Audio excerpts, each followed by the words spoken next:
जय हिंद दोस्तों, आप देख रहे हैं अध्ययन केंद्र। और इस वीडियो के माध्यम से अभी हम पढ़ रहे हैं लुसेंट सब्जेक्टिव का बुक। मीन्स ये लुसेंट सामान्य ज्ञान का किताब है। और इसमें अब पढ़ रहे हैं हम आधुनिक, सॉरी ये मध्यकालीन भारत होगा, प्राचीन भारत हमने कंप्लीट कर लिया है। ओके, जिसमें अभी हम पढ़ रहे हैं दिल्ली सल्तनत। तो आज आपका होगा सैयद वंश और उसके बाद फिर लोधी वंश होगा। ओके, तो आज इस वीडियो में मतलब हम सैयद वंश और लोधी वंश दोनों कंप्लीट करेंगे। तो ध्यान से देखिएगा, काफ़ी इंपॉर्टेंट प्रश्न बनते हैं इससे। सैयद वंश 1414 से लेकर 1451 ईस्वी तक था सैयद वंश। सैयद वंश के संस्थापक कौन थे? खिज्र खां। इसने सुल्तान की उपाधि न धारण कर अपने को रैयत अला की उपाधि से ही खुश रखा। मीन्स और जो शासक थे वो अपने आप को सुल्तान कहते थे, पर ये अपने आप को रैयत आला के नाम से ही अपना वो खुश रहते थे। ओके, खिज्र खां तैमूर लंग का सेनापति था। भारत से लौटते समय तैमूर लंग ने खिज्र खां को मुल्तान, लाहौर एवं दीपालपुर का शासक नियुक्त कर दिया। जब तैमूर लंग इंडिया आया था लूटने के लिए, उस टाइम जिस प्रांत को वो जीता था उसमें से मुल्तान, लाहौर और दीपालपुर का जो राजा होता है वो किसे बना दिया था? खिज्र खां को बना दिया था। इस प्रकार सैयद वंश का मीन्स नींव पड़ा इंडिया में। खिज्र खां नियमित रूप से तैमूर के पुत्र शाहरुख को कर भेजा करता था। ओके, खिज्र खां की मृत्यु 20 मई 1421 ईस्वी को हो गई। खिज्र खां का पुत्र मुबारक खां ने शाह की उपाधि धारण की। यहाँ पे खिज्र खां ही इंपॉर्टेंट है सैयद वंश में। याहिया बिन अहमद सरहिंदी को मुबारक शाह का संरक्षण प्राप्त था। इसकी पुस्तक तारीख मुबारक शाही में सैयद वंश के विषय में जानकारी मिलती है। ओके, यमुना के किनारे मुबारकाबाद की स्थापना मुबारक शाह ने किया। ये थोड़ा इंपॉर्टेंट है। यमुना नदी के किनारे मुबारकबाद जो जगह है उसका स्थापना किसने किया था? मुबारक शाह, जो कि सैयद वंश का शासक था। सैयद वंश का अंतिम शासक अलाउद्दीन आलम शाह था। सैयद वंश का अंतिम शासक कौन था? अलाउद्दीन आलम शाह।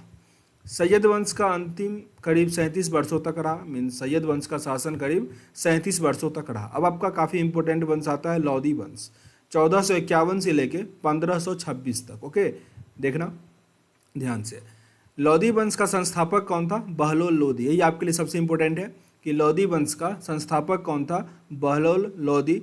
यह 19 अप्रैल 1451 ईस्वी को बहलोल लोधी शाहगाजी की उपाधि से दिल्ली के सिंहासन पर बैठा। ओके, फिर से रिपीट कर लो।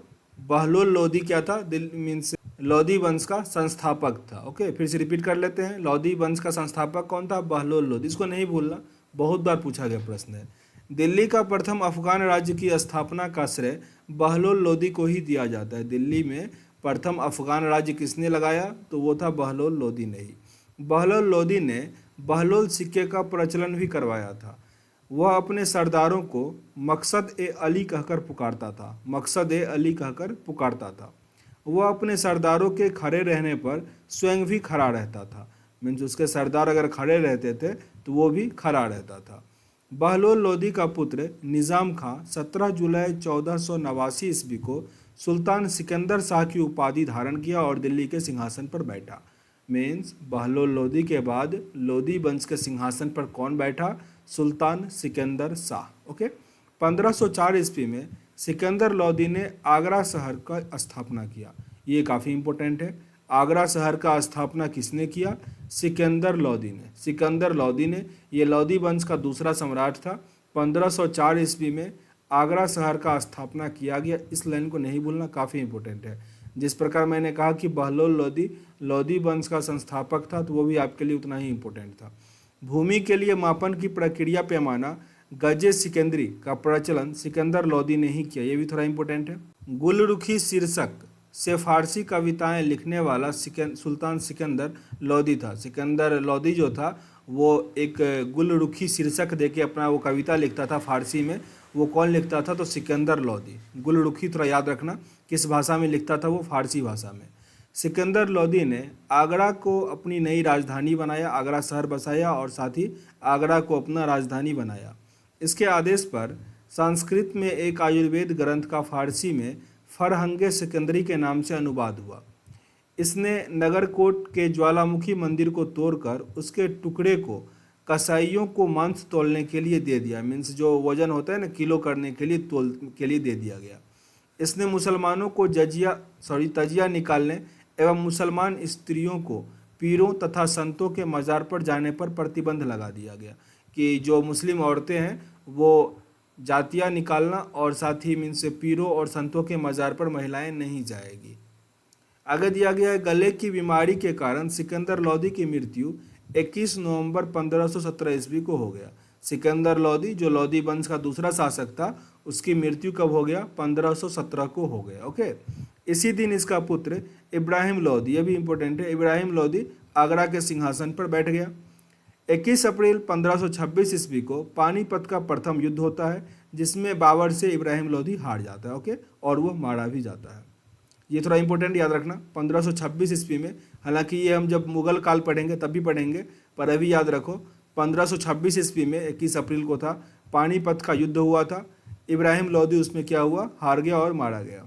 बाबर को भारत पर आक्रमण के लिए निमंत्रण पंजाब के शासक दौलत खां लोदी एवं इब्राहिम लोदी का चाचा आलम खां ने दिया था। ओके, ये थोड़ा याद कर लो कि बाबर को भारत पर आक्रमण करने का न्योता किसने दिया था?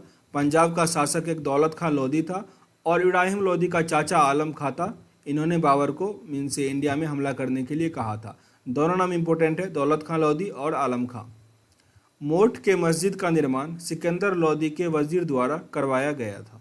ओके, यहाँ पे 4 से 5 प्रश्न इंपॉर्टेंट बनते हैं लोदी वंश से, उसका मैंने 4-5 बार रिपीट कर दिया गया, तो आप लोगों को संभवतः याद हो गया होगा। अगर याद हो गया ना वो सारे पॉइंट, तो या तो आप अपने कॉपी में लिख लो या कमेंट बॉक्स में लिख लो, क्योंकि जो मैं रिपीट करके बोल दे रहा हूँ ना, वो पूछे गए प्रश्न है, उसको आप नोट में लिख सकते हो और एग्जाम से पहले उसको रिवाइज कर लोगे तो आपका एक अच्छा खासा तैयारी हो जाएगा। आगे दिया गया सल्तनत कालीन शासन व्यवस्था।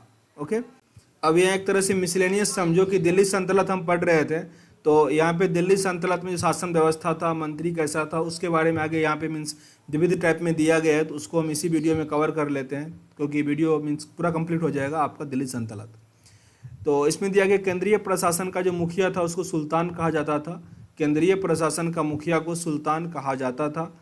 बलबन और अलाउद्दीन के समय अमीर प्रभावहीन हो गए थे। मीन्स उस प्रभावहीन मीन्स बलबन और अलाउद्दीन जो था वो अमीरों पे अधिक टैक्स लगाता था। ओके, अमीरों का महत्व चरमोत्कर्ष पर था। किसके टाइम में? लोदी वंश के शासनकाल में अमीरों को काफ़ी वैल्यू मिल गया था, उसकी ज़मीन वापस कर दी गई थी।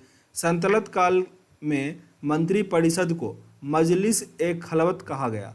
सल्तनत काल में जो मंत्री परिषद होता था, ग्रुप ऑफ मंत्री, उसको क्या कहा जाता था? मजलिस ए खलवत। मजलिस ए खास में मजलिस ए खलवत की बैठक होती थी। मीन्स ये जगह हुआ जैसे हमारा संसद हो ना, तो उसी को क्या कहा जाता था? मजलिस ए खास। और वहाँ पे जो मंत्री परिषद लोग जाते थे, तो वही लिखा गया है कि मजलिस ए खलवत की बैठक वहाँ पे होती थी। बाड़ ए खास, इसमें सुल्तान, सभी दरबारी, खानों, अमीरों, मालिकों और अन्य रईसों को बुलाया जाता था। बाड़ ए खास, और मीन्स पार्टी वार्टी चलती होगी, सभी जो रईस आदमी उस टाइम के होते थे वो वहाँ जाते थे बाड़ ए खास में। बाड़ ए आजम, सुल्तान राजकीय कार्यों का अधिकांश भाग यहाँ पूरा होता था बाड़ ए आजम में। ओके, जो राजकीय कार्य है वो यहाँ पूरा होता था। आगे दिया गया मंत्री और उसके संबंधित विभाग, जिसमें पहला दिया गया वजीर, ये प्रधानमंत्री होता था वजीर। ओके, ये राजस्व विभाग का प्रमुख होता था। राजस्व विभाग का प्रमुख कौन होता था? वजीर मीन्स प्रधानमंत्री। मुशर्रफ ए मुमालिक मीन्स महालेखाकार, जैसे कंप्ट्रोलर एंड ऑडिट जनरल होता है ना, वैसे ही। प्रांतों और अन्य विभाग से प्राप्त आय एवं व्यय का लेखा जोखा करता था। यही पोस्ट अभी है CAG। ओके, आर्टिकल 76 में आता है ये। मुशर्रफ ए मुमालिक। मजमू आदर ये उधार दिए गए धन का हिसाब रखता था। मजमू आदर। खजीन, ये कोषाध्यक्ष था। खजीन मीन्स खजांची जिसको कहते हैं, कोषाध्यक्ष। आरिज ए मुबालिक, ये होता था दीवान ए अर्ज अथवा सैन्य विभाग का प्रमुख अधिकारी। सैन्य विभाग का प्रमुख अधिकारी को समझ लो आरिज ए मुमालिक कहा जाता था। सर्द उस सुदूर, ये धर्म विभाग और दान विभाग का प्रमुख होता था। मीन्स धर्म से रिलेटेड कुछ दान या कुछ होता था तो उसका हेड कौन होता था? सदर उर सुदूर।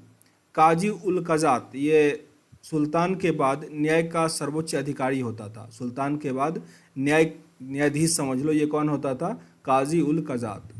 बरीद ए मुमालिक, ये गुप्तचर विभाग का प्रमुख अधिकारी होता था। वकील ए दर, ये सुल्तान के व्यक्तिगत सेवाओं की देखभाल करता था। दीवान ए खैरात दान विभाग का था। दीवान ए वदगान ये दास विभाग का हेड होता था। और दीवान ए इस्तिहाक ये पेंशन विभाग को देखता था। देख लो पूरा, क्योंकि एग्जाम में कभी कभी प्रश्न ये आ जाता है कि इस पोस्ट को क्या कहा जाता था। ओके, आगे दिया गया विभाग और उसको बनाने वाला सुल्तान कौन था। तो दीवान मुस्तखराज ये एक वित्त विभाग होता था, एक्स्ट्रा वित्त विभाग बनाया गया था अलाउद्दीन खिलजी के टाइम में। अलाउद्दीन खिलजी के टाइम में एक अलग वित्त विभाग बनाया गया था। मेनली ये वित्त विभाग बनाया गया था किस लिए, तो जो दास होता था ना, दास, उसके लिए मेनली ये बनाया गया था। सबसे अधिक दास हो गया था इसी टाइम में, तो उसके लिए बनाया गया था दीवान मुख्तराज। दीवान ए कोही ये कृषि विभाग, ये मोहम्मद बिन तुगलक के टाइम में बनाया गया था। दीवान ए कोही काफ़ी इंपॉर्टेंट है कृषि विभाग के लिए। दीवान ए अर्ज ये सैन्य विभाग था बलबन के टाइम में, गयासुद्दीन बलबन जो था। आगे दीवान ए बदगान ये फिरोज शाह तुगलक बनाया, अभी पढ़े हैं। फिराद ए खैरात ये फिरोज शाह तुगलक। और दीवान ए इस्तिहाक ये भी फिरोज शाह तुगलक के द्वारा ये सब विभाग बनाया गया था। आगे दिल्ली सल्तनत अनेक प्रांतों में बांटा हुआ था, जिनमें इक्ता या सूबा कहा जाता था। एक प्रांत को इक्ता या सूबा कहा जाता था। यहाँ का शासन नायब या वली या मुफ्ती द्वारा संचालित होता था। मीन्स वहाँ का जो हेड होता था, एक इक्ता या एक सूबा का जो हेड होता था, उसको नायाब, वली या मुख्ता कहा जाता था। इक्ताओं को सिक्कों में विभाजित किया गया था। मीन्स इक्ता के नीचे भी पार्ट होता था, उसको सीको कहा जाता था। मीन्स उसको जिला में कन्वर्ट किया गया था। जहाँ का प्रमुख अधिकारी सिकदार होता था, जो एक सैनिक अधिकारी होता था। ओके, आगे दिया गया राजस्व व्यवस्था के बारे में कुछ, उसको भी जान लेते हैं। उस्र ये मुसलमानों के लिए जाने वाला भूमि कर था। मुसलमानों से लिया जाने वाला भूमि कर क्या था, उस्र। खराज ये गैर मुसलमानों से लिया जाने वाला भूमि कर था, खराज।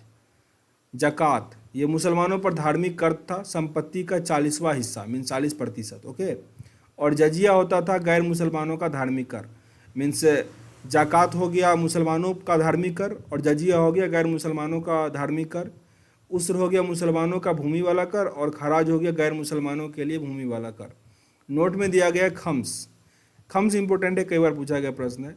ये लूटे हुए धन, खान अथवा भूमि में गड़े हुए खजानों से प्राप्त संपत्ति का 1/5 भाग था, जिस पर सुल्तान का अधिकार था, तथा शेष 4/5 भाग पर उसकी सेनाओं का अथवा खजानों को प्राप्त करने वाले व्यक्ति का अधिकार होता था। परंतु फिरोज शाह तुगलक को छोड़कर अन्य सभी शासकों ने 1/5 हिस्सा स्वयं अपने लिए रखा। इसका स्टार्ट किसने किया था, अलाउद्दीन खिलजी। उससे पहले जो भी शासक आया वो 1/5 जो था वो स्वयं रखता था, लेकिन अलाउद्दीन खिलजी जो था वो 4/5 हिस्सा खुद रखता था। ओके, सुल्तान सिकंदर लोदी ने गड़े हुए खजानों में से कोई हिस्सा नहीं लिया। ये काफ़ी इंपॉर्टेंट है। सुल्तान सिकंदर लोदी जो था वो इस हिस्से में से कुछ भी नहीं लेता था। तो इंपॉर्टेंट है थोड़ा। अगर आप डिस्क्रिप्टिव में टेक्स्ट डिपार्टमेंट में कुछ लिख रहे हो टेक्स्ट को लेके, तो आपको ये फैक्ट लिखते हो तो काफ़ी अच्छा आपको मार्क मिलेगा, स्कोरिंग होगा। आगे सिखों पर परगानों में विभाजन किया गया था। सिख मतलब जिला था, उसके अंदर ही विभाजन किया गया था परगानों में। ओके, कहीं कहीं देखते होगे, जैसे अगर आप कोई दरभंगे से हो तो 25 परगना, 58 परगना ऐसा लिखा रहता है कहीं कहीं बोर्ड में। आमिल परगाने का मुख्य अधिकारी होता था। जो परगाने का हेड होता था वो आमिल होता था। ओके, मुशरिफ लगान को निश्चित करने वाला अधिकारी होता था। मुशरिफ जो लगान निर्धारित करता था उसको मुशरिफ कहा जाता था। एक शहर या 100 गांवों के शासन की देखरेख अमीर ए सदा नामक अधिकारी करता था। अमीर ए सदा 100 गांव उसके अंतर्गत आता था। प्रशासन की सबसे छोटी इकाई ग्राम होती थी। सुल्तान की अस्थाई सेना, ये काफ़ी इंपॉर्टेंट और कई बार रिपीटेड है, मीन्स हर सल्तनत में हमने पढ़ा है ये, कि प्रशासन की सबसे छोटी इकाई ग्राम ही होती थी। सुल्तान का अस्थाई सेना को खास खेल नाम दिया गया था। सुल्तान का जो अस्थाई सेना था, परमानेंट सेना। अच्छा, कमेंट बॉक्स में बताइएगा सबसे पहले परमानेंट सेना रखना किसने शुरू किया था। ओके, चलो बता ही देता हूँ, अलाउद्दीन खिलजी ने रखा था। ओके, सबसे विशाल सेना उसी की थी इंडिया में। तो जो अस्थाई सेना था उसको क्या कहा गया, खास खेल कहा गया। मंगोल सेना के वर्गीकरण की दशमलव प्रणाली को संतलत कालीन सैन्य व्यवस्था के आधार पर बनाया गया था। जैसे कि इस प्रकार बनाया गया था, मीन्स 10 अश्वरोही जो था उसको मिला के एक सर एक खेल बनाया गया था। मीन्स काफ़ी ग्रुप में बांट दिया गया था, और फिर 10-10 करके एक हेड होता था। ओके, 10 सर एक खेल करके एक सिपह सलार होता था। 10 सिपह सलार करके एक अमीर होता था। फिर 10 अमीर से एक मालिक होता था, और 10 मालिक मिलके एक खान होता था, और फिर 10 खान से एक और कुछ होता होगा। तो इस प्रकार को कहा जाता है दशमलव प्रणाली। मीन्स 10 को मिला के एक बनाया गया, उसको दशमलव प्रणाली कहा जाता है। ओके, संतलत काल में बारूद की सहायता से गोला फेंकने वाली मशीन को मंगलीफ और अर्रद कहा गया था। प्रश्न ऐसे आ जाएगा कि मंगलीफ क्या था, तो याद रखिएगा मंगलीफ जो था वो बारूद फेंकने में सहायक एक मशीन था। ओके, और अर्राद भी यही था। कई बार इस टाइप के प्रश्न पूछे जाते हैं, तो अगर आप बुक सही लाइन बाय लाइन पढ़े रहोगे तब समझ में आएगा और समझोगे भी। ओके, तो ध्यान से देखना इसको। अलाउद्दीन खिलजी ने इक्ता प्रथा को समाप्त कर दिया था। अलाउद्दीन खिलजी ने इक्ता प्रथा को समाप्त कर दिया गया था। इक्ता प्रथा की दोबारा शुरुआत फिरोज शाह तुगलक ने की थी। इक्ता प्रथा की शुरुआत फिर दोबारा किसने किया? फिरोज शाह तुगलक ने किया था। फिरोज शाह तुगलक ने। संतलत काल की अच्छी नस्ल के घोड़े तुर्की, अरब और रूस से मंगाए जाते थे। हाथी मुख्यतः बंगाल से मंगाए जाते थे। उस टाइम में जो घोड़ा होता था वो तुर्की, अरब, रूस और हालांकि मंगोल का भी अच्छा होता था। ओके, और साथ ही हाथी जो था वो बंगाल का फेमस था। मीन्स मैं घोड़े का इसलिए कहा मंगोल का काफ़ी अच्छा होता था क्योंकि उसका हाइट थोड़ा कम होता था और वो थकता कम था, काफ़ी तेज़ी से चलता था वो। क्योंकि अगर आप कोई मूवी देखो या फिर कोई मीन्स छोटा सा क्लिप देखो मंगोल का आक्रमण का सर्च करना, तो उसमें जो घोड़ा दिखाया जाएगा ना और उस घोड़े का तारीफ भी किया जाएगा, काफ़ी छोटा घोड़ा था और वो थकता नहीं था। और मंगोल जो था वो काफ़ी मीन्स क्या करता था कि एक साथ 2 घोड़े लेके चलता था, मीन्स एक सैनिक और 2 घोड़ा। एक घोड़ा अगर थक जाए तो वो दूसरे घोड़े पे बैठ जाता था, क्योंकि वो जैसे भारतीय सैनिक या जो ईरान के सैनिक होते थे ना, वो एक जगह से दूसरे जगह चला तो 5 दिन का टाइम लेता था, कहीं कहीं अपना शिविर बनाता था। लेकिन मंगोल ऐसा नहीं करता था। वो मंगोल से चला तो एक साथ लूट के जाएगा और फिर लूट के वापस ही आएगा। मंगोल का कोई भी शासक साम्राज्य स्थापित करने के लिए नहीं आता था, वो उसे लूटने के लिए आता था। ओके, तो वो इसी प्रकार जाता था, इसलिए अधिक घोड़ा लेके जाता था ताकि सामान भी लेके वापस आ सके। आगे दिया गया संतलत कालीन कानून शरीयता, कुरान और हदीस पर आधारित था। मीन्स उस टाइम में जो हमारे लोगों का धर्म होता है ना, धर्म ग्रंथ, उसी पे कानून चलता था। मुस्लिम कानून के 4 महत्वपूर्ण स्रोत हैं: कुरान, हदीस, इज्मा और कयास। फिर से रिपीट कर लो, कुरान, हदीस, इज्मा और कयास। सुल्तान सप्ताह में 2 बार दरबार में न्याय करने के लिए उपस्थित होता था। सुल्तान 2 बार, जो दिल्ली सल्तनत का मेन है मीन्स, वो 2 बार उपस्थित होते थे। सल्तनत काल में लगान निर्धारित करने के लिए मिश्रित प्रणाली को मुक्ताई कहा गया था। स्थान यहाँ पे दिया गया और प्रसिद्धि का कारण क्या था? तो सुरसुत्ती, ये अच्छे किस्म के चावल के लिए प्रसिद्ध था। अहिनवारा, ये व्यापारियों का तीर्थ स्थल के रूप में प्रसिद्ध था। अहिनवारा। सतगांव, सतगांव रेशम रजाइयों के लिए प्रसिद्ध था, जबकि आगरा नील उत्पादन के लिए, ये थोड़ा इंपॉर्टेंट बनता है, आगरा नील उत्पादन के लिए प्रसिद्ध था। और बनारस जो था सोने, चांदी व जरी के काम के लिए प्रसिद्ध था। भूमि की नापजोख करने के बाद क्षेत्रफल के आधार पर लगान का निर्धारण मसाहत कहलाता था। जो क्षेत्रफल मीन्स जो नापजोख जो होता था वो क्षेत्रफल के आधार पर जब लगान लगाया जाता था तो उसे क्या कहा जाता था? मसाहत कहा जाता था। इसका शुरुआत अलाउद्दीन खिलजी ने किया था। अगर आप अलाउद्दीन खिलजी का वीडियो नहीं देखे वो देख लीजिए, क्योंकि उस टाइम में काफ़ी टैक्स में भी काफ़ी चेंजेज हुआ था, काफ़ी कुछ अच्छा हुआ था प्रशासन के दृष्टिकोण से। हालांकि नागरिकों के लिए तो अच्छा नहीं हुआ था, हमारे एग्जाम के लिए मीन्स याद करना पड़ रहा है तो वो थोड़ा इंपॉर्टेंट है, इसीलिए मैं बोल रहा हूँ अच्छा हुआ था। पूर्णतः केंद्र के नियंत्रण में रहने वाली भूमि खालसा भूमि कहलाती थी। जो पूर्ण रूप से सरकार के अंदर आती थी नियंत्रण में, उसे खालसा भूमि कहा जाता था। अलाउद्दीन ने दान दी गई अधिकांश भूमि को छीनकर खालसा भूमि में परावर्तित कर दिया। मीन्स वहाँ पे मैंने कहा था कि जो भी बफ्ट सिस्टम होता है ना, बफ्ट कुछ करके, बफ्ट, हाँ बफ्ट चैरिटी आता है, जो मुसलमानों के लिए होता है कि मस्जिद से कोई इनकम होगा, चाहे फिर मदरसा के लिए कुछ इनकम होगा या फिर उसमें डोनेशन होगा, वो सब जो होता है ना बफ्ट के अंतर्गत आता है। तो उसमें जो ज़मीन दिया गया था उसको छीन के उसे खालसा भूमि में डाल दिया गया था। तो ये सब अलाउद्दीन खिलजी के टाइम में किया गया था। देवल संतलत काल में अंतर्राष्ट्रीय बंदरगाह के रूप में प्रसिद्ध था। जो देवल एक बंदरगाह था, अंतर्राष्ट्रीय बंदरगाह था, वो संतलत काल में क्या था? प्रसिद्ध था। ओके, तो आपका दिल्ली संतलत कंप्लीट हो गया। संभवतः 3 से 4 वीडियो बने हैं, आपका कंप्लीट हो गया। आगे विजयनगर साम्राज्य, उसको हम अगले वीडियो में कवर करेंगे। सेशन अगर अच्छा लग रहा हो तो जरूर लाइक और शेयर करो अपने दोस्तों के साथ, ताकि उन तक भी पहुँचे। मिलते हैं नेक्स्ट वीडियो में, तब तक के लिए जय हिंद।